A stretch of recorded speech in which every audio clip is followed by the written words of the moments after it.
Well, first of all, a belated Happy New Year to you all. I just hope that 2021 is better than 2020, but it's not started well. If anybody was watching the Prime Minister's announcements of yesterday, I think the important thing is that elite football will continue. I think there has to be a sort of caveat, though, that we've been testing the players, and in fact, all of us have been tested this morning for COVID, and it must be a possibility there'll be disruption to the season going forward. As you saw in League One, at the weekend 7 matches were postponed because of COVID, and 1 in League Two.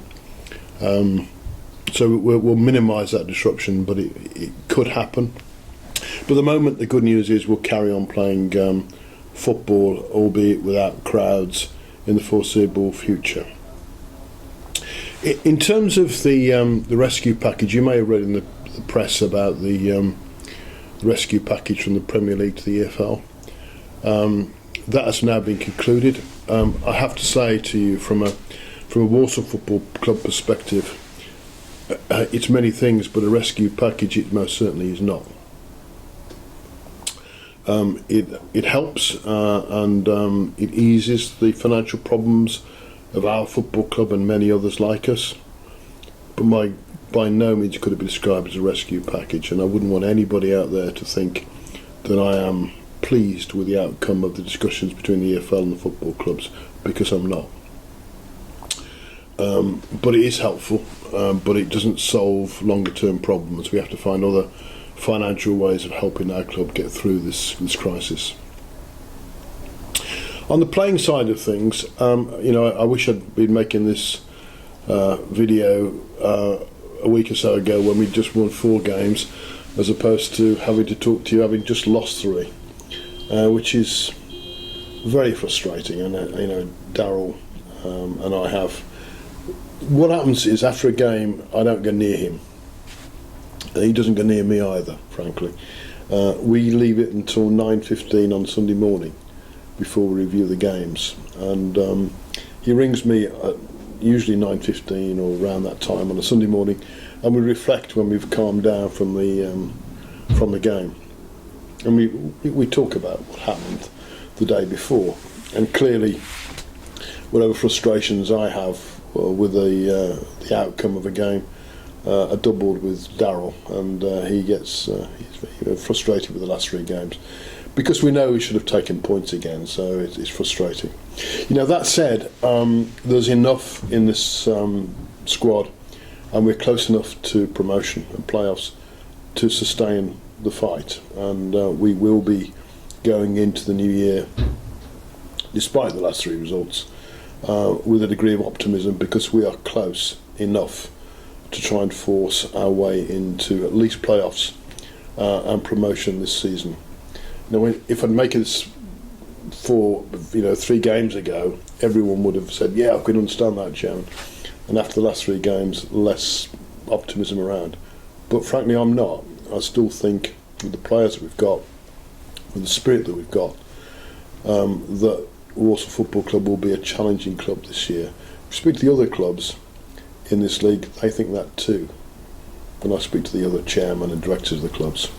So we'll be there or thereabouts, and I've got a meeting with Darryl today, actually, to discuss what we do in terms of our players and our January window.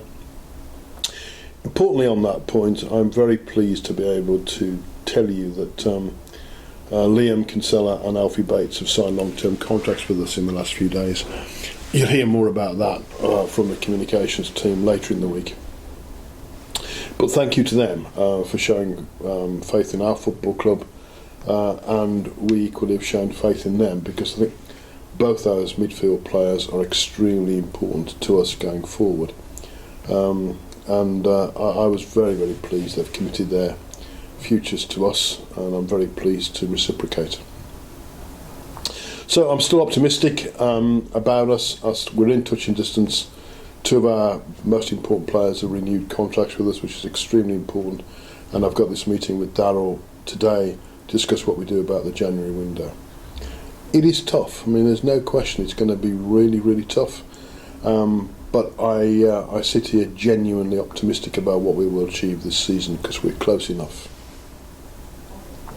I think the final thing for me to talk to you about is the thank you I always give to you, and I want to specifically talk about the food bank we did before Christmas, because response to that, to the food banks in Walsall, was pretty remarkable.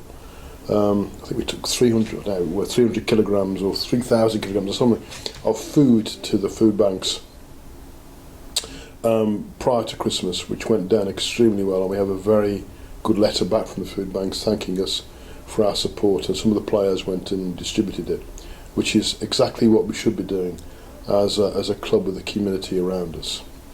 So it is tough, it is ugly. There's no question about that, and I'd be lying if I said anything other. But there is optimism both from the football club and optimism from the vaccine that's going to come our way, and so I still have this sort of optimism about the place, optimism about that we'll get through this pandemic together, and optimism on the field that we'll get through this together and come out of it the other side. But I felt it was time that I at least said Happy New Year to you, and it's been about a month since I last did one of these videos, so time I did. So thank you. I'll be back to see you again very soon, but they are my key messages for the time being. Thank you very much.